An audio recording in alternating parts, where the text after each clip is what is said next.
In today's video, I'm going to teach you how to set up footprint chart settings in GoCharting. By the end, you'll know exactly how to reach the footprint, also known as the cluster view, so you can analyze order flow with confidence. Start by opening your browser and heading to GoCharting.com. This is a web-based platform, so there's nothing to install. Give the page a moment to load fully so the navigation bar and product options appear as expected. If this is your first time here, don't worry, the interface is clean and straightforward. Next, look for the main navigation at the top and click on Products.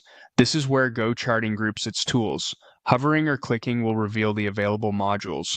From that menu, choose Charts. This takes you into the charting environment where all the action happens. If you land on an overview page instead, simply select Charts again to open the terminal view. After a brief load, you'll see a chart area, a symbol at the top, and panels for tools and studies. At this point, you're in the standard chart view. To switch to the footprint experience, locate the chart type selector and click on Cluster. In GoCharting, cluster is the term used for footprint charts.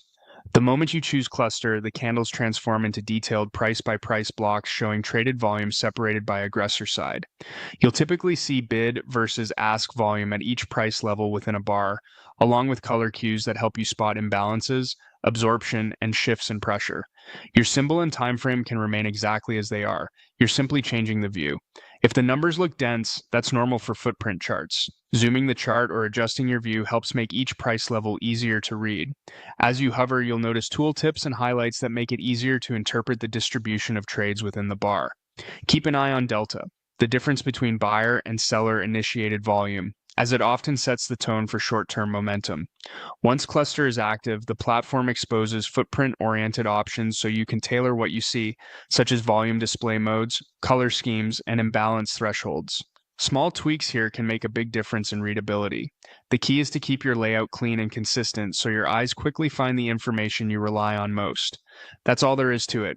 Go to GoCharting, open Products, choose Charts, enter the charting terminal, and switch the chart type to cluster. You're now set up to read order flow with precision.